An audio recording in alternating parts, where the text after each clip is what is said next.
Per Keith Smith NBA on Twitter, 23 of the 30 NBA teams made at least one trade today. If you're counting pre-deadline day deals, 27 of the 30 teams made at least one in-season trade this season. Alright, that's nuts. All of that is news to me, but we're only going through deadline day deals. I think it was a decent deadline. It's not the most eventful one I've been through, but as you can tell by the stat, there was a lot going on, and a couple of these teams really did some good things for themselves. So I'm just gonna kind of start at the bottom, work my way up through the important things, give my thoughts on them, and see if any of these moves actually move the needle, because at the end of the day, we do have a super team sitting out east, right? Assuming all three of these guys are ever gonna play together. Whatever, let's just get on with it. The Nuggets acquired JaVale McGee, which I guess reacquired, because there was a time when he was there making a whole lot of money and people thought he might have been the franchise's next, I don't want to say great center, but he was supposed to be a very important piece once upon a time. It's irrelevant. But he came to Denver today with Aaron Gordon, and this is I think Denver pretty much won the trade deadline today. First of all, JaVale McGee is an underrated pickup. I think it's an upgrade because they sent Hardenstein away. That was their backup center. McGee is probably going to give them a bit of a defensive boost on that second unit. He's going to be a good role threat on pick and rolls. Depending on how much they actually use him, I think it's going to be underrated, but man, the big move is Aaron Gordon. Of course, we really wanted him on the Celtics. I thought for once Danny Ainge, he was going to have a big deal and he was actually going to make it happen. It wasn't just going to be a rumor. We had the photoshops already, and he ends up in Denver, and that's particularly crazy to me because literally a month ago, this is what we were discussing on the locker room app in our rooms, and just kind of in general, that Aaron Gordon could be a great replacement in what they lost with Jeremy Grant. Now they've got a big versatile forward, obviously going to help them on defense with switching, going to give them an option against some of the teams they're going to be facing in the playoffs, like a Clippers or Lakers. Definitely helps them there. I don't think they stood much of a chance before Aaron Gordon. Not that I'm picking them to beat them now, but I could see it as being a bit more realistic. And I've been waiting for Aaron Gordon to leave Orlando for years. Of course, I live down here and I've watched players like Oladipo and Harris come through, and while they were decent for Orlando, they move on and they become all-stars or near all-star level. So the running joke down here is a guy leaves Orlando and he immediately reaches his potential. I've always seen potential in AG, and he was next up on that list. We always joked he was going to go somewhere and break out, and I'm not sure if he's going to break out, but he certainly feels a great need for the Nuggets. This is awesome. I think before today, after having lost Jeremy Grant, a lot of people looked at the Nuggets and I think they were kind of on the outside looking in with them. So good team, interesting team, MVP candidate in Jokic, but getting to the playoffs, probably not going as far as they did last year. Now I think this, especially with how the West is going right now with the injuries, this puts them right in the thick of things. And by the way, they got this for Gary Harris, RJ Hampton, and a 2025 first round pick. Yeah, see, you couldn't have sold me on this a month or two ago.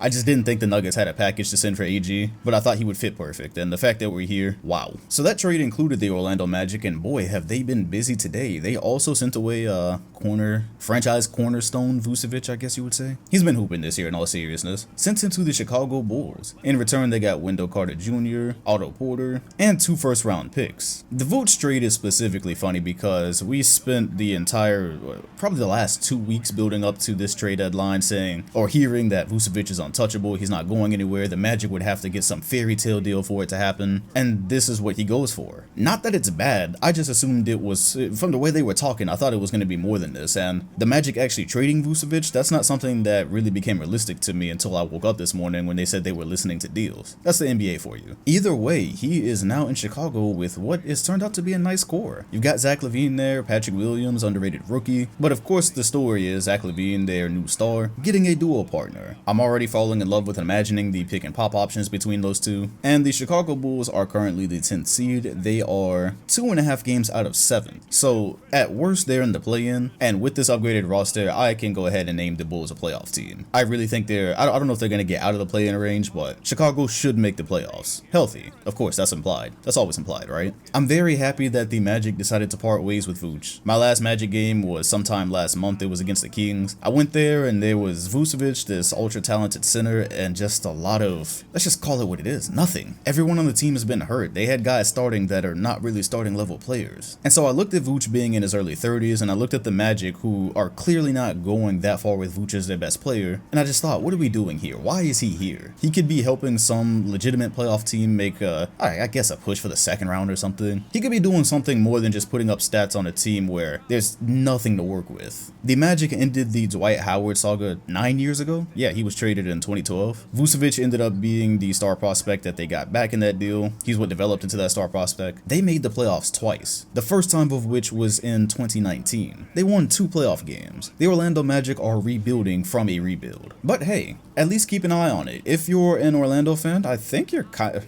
an Orlando fan. Do those still exist? Anyways, yeah, if you support the Magic, you're probably happy about what's going on. You weren't going anywhere anytime soon with Vooch. You get Markelle Fultz and Jonathan Isaac both back healthy next year, hopefully. And now you've got a ton of picks. You've got RJ Hampton, which is a nice young prospect. Wendell Carter can turn into a nice piece. He's also very young. You've got things to work with in Orlando, and you're not just totally stuck in no man's land as you've been since Dwight Howard left, or fringe no man's land. Now, I obviously don't want to get your hopes up too much. The Magic also had young prospects once Dwight Howard left. Harris, Oladipo, AG. They've had this, and it turned into absolutely nothing. It was disappointing for the last 7 to 9 years, so that could happen again, but I have hope. They have one of the best arenas in the NBA. I would absolutely like to go support and actually have the game mean something. We'll see. Oh yeah, and the Magic also got rid of Evan Fournier. Don't Google his name, by the way, or just his last name. Yeah, definitely don't do that.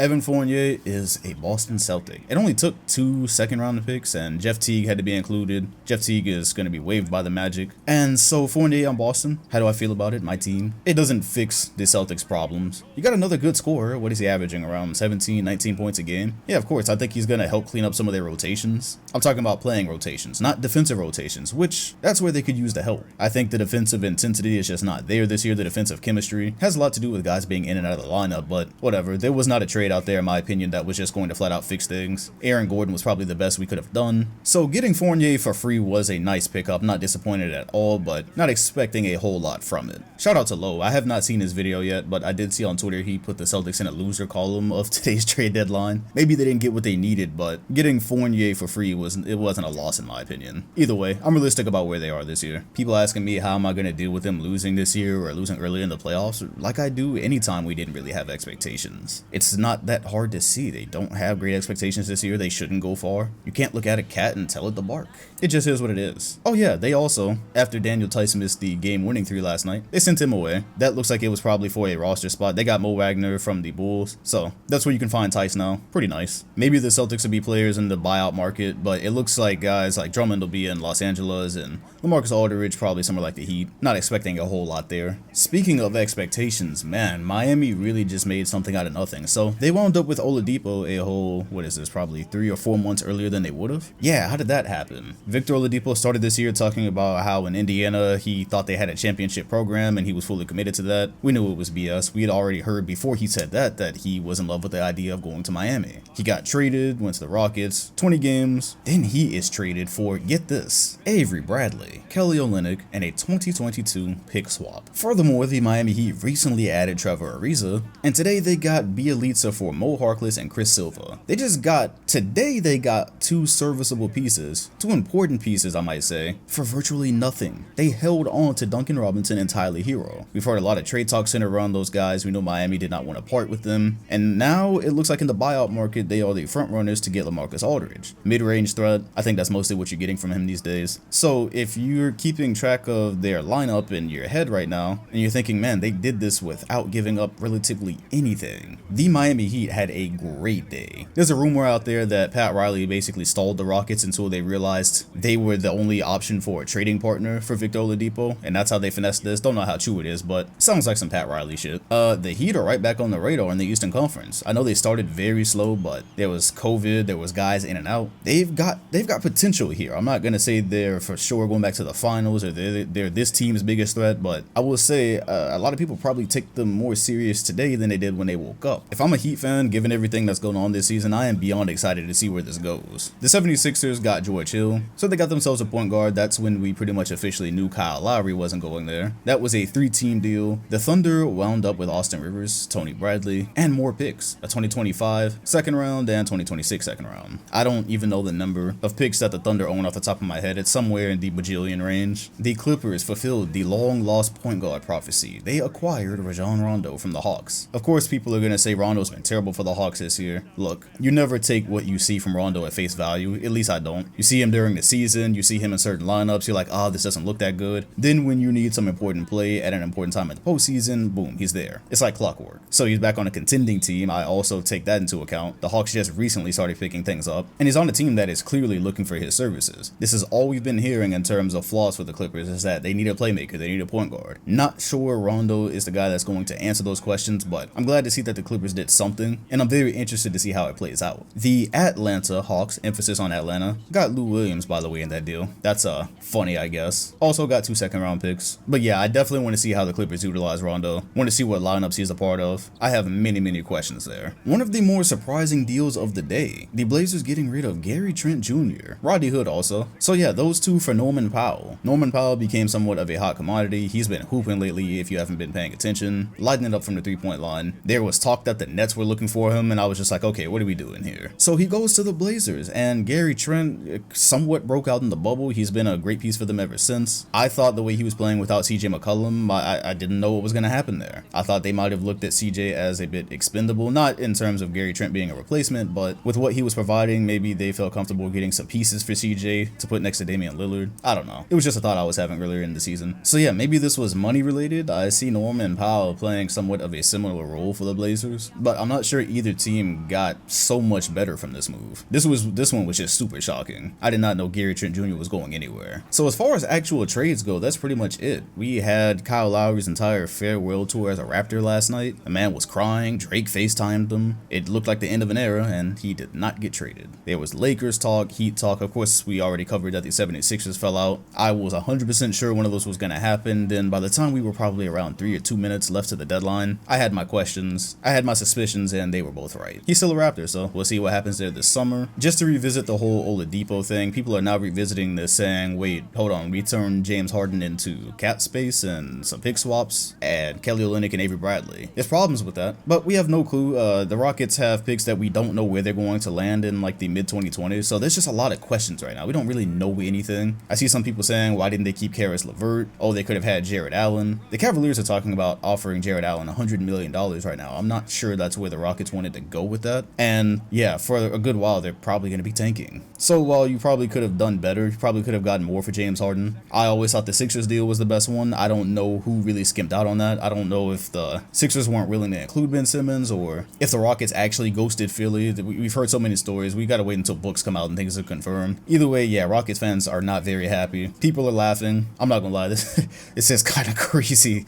Given how the season started, I feel for their coach. I feel for Silas. But yeah, it's just kind of a waiting game. They don't have a ton of money wrapped up in anyone aside from John Wall, who I'm assuming sooner or later will either be traded or bought out. The buyout did not happen this time or this deadline, but I don't think he's a part of the Rockets' future. I said that at the beginning of the season. I thought for a second when he looked like he might be elite again, or he looked like he could get on the road to being elite, I thought maybe that would do something with James Harden, and Harden came and shut that shit down like a week later. So yeah, this is the Harden era officially over in Houston. I mean, it's been over, but now that we kind of see what they're left with, this is something, man. This is definitely something. It's going to take years to see how it actually pans out. And what we're left with is the buyout market again. The Spurs did not have a suitable trade for LaMarcus Aldridge. I said on the podcast I was pretty sure that's how that would go. So he was bought out. I think it was something like $5.8 million. And the Heat seem to be front runners. I heard some names like the Lakers and Celtics, but it really seems like the Miami Heat are the destination. That's the one that just keeps on surfacing. Blake Griffin has played a couple of games for the Nets so far, and people were saying, or some people were saying, they didn't really know why the Nets got him versus what they needed. And at least in his first game, I thought he had some very nice moments for them. And not just the dunk, just in what he was doing in certain rotations, how the ball was moving. I'm kind of seeing a use for him when that team is healthy. And so let's just wait and see LaMarcus Aldridge end up in Miami and see how he plays his specific role. That's all I'm saying. Sometimes it takes about, oh, this guy is big and old and can't do anything on defense. Let's just wait and see what role they give him and let's see how he feels it. That's kind of what I'm thinking in relation to Blake Griffin and LaMarcus Aldridge. And Drummond was bought out from the Cavaliers, and it seems like Los Angeles has had a center spot with his name on it for